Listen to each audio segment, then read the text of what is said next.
நம்ம Ashwin sweets and snacks export பண்றதுக்கு 7373041434 மற்றும் www.ashwinsweets.com கான்டாக்ட் பண்ணுங்க.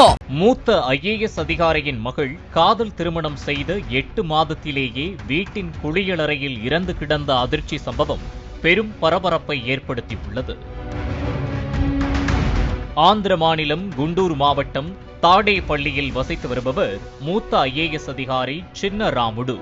இவருக்கு 25 வயதில் மாதுரி சாஹிதிபாய் என்ற மகள் இருந்துள்ளார்.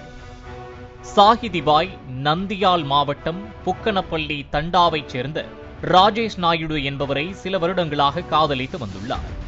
இந்த நிலையில் வெவ்வேறு சமூகத்தைச் சேர்ந்த இருவரும் கடந்த மார்ச் மாதம் கோவிலில் திருமணம் செய்து கொண்டனர்.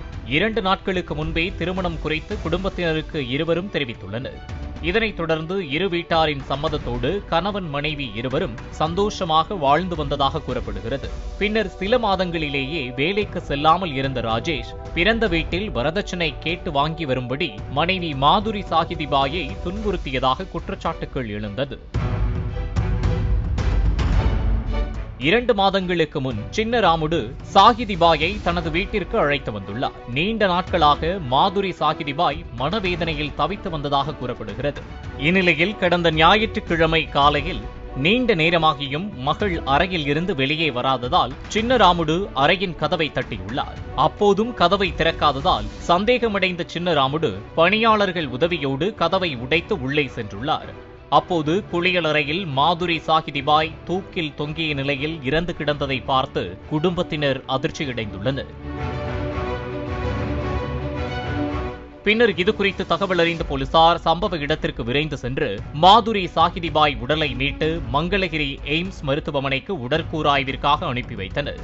வரதட்சணை கொடுமையால் தான் தன் மகள் வாழ்க்கையை முடித்துக் கொண்டதாக மருமகன் ராஜேஷ் மீது பெண்ணின் தந்தை சின்ன ராமுடு போலீசாரிடம் புகார் அளித்துள்ளார். இதனைத் தொடர்ந்து வரதட்சணை மரணங்கள் தொடர்பான பிரிவு 80 கீழ் போலீசார் வழக்கு பதிவு செய்து விசாரணை மேற்கொண்டு வருகின்றனர். அதே நேரத்தில் இதுகுறித்து பேசிய ராஜேஷ் தனது மனைவியை மனைவியின் குடும்பத்தினர் வலுக்கட்டாயமாக அழைத்துச் சென்றதாகவும் வேறு திருமணத்திற்கு சம்மதிக்குமாறு தனது மனைவியை அவரது குடும்பத்தினர் தொடர்ந்து அழுத்தம் கொடுத்ததாகவும் அவர் தெரிவித்துள்ளார். மேலும் தனது மனைவி தற்கொலை செய்து கொள்ளவில்லை எனவும் இது கொலை வழக்கை திசை திருப்ப அவர்கள் தங்கள் செல்வாக்கை பயன்படுத்துகிறார்கள் எனவும் அவள் ஒரு குழந்தையை வயிற்றில் சுமந்து கொண்டிருந்தாள் எனவும் ராஜேஷ் கண்ணீர் மல்க தெரிவித்துள்ளார். நம்ம Ashwin sweets and snacks export பண்றதுக்கு 7373041434 மற்றும் www.ashwinsweets.com கான்டாக்ட் பண்ணுங்க. பிளே ஸ்டோர் மற்றும் ஆப் ஸ்டோரில் இருந்து பாலிமர் செயலியை QR கோடு மூலம் பதிவிறக்கம் செய்யுங்கள். செய்திகளை உடனுக்குடன் பெறுங்கள்.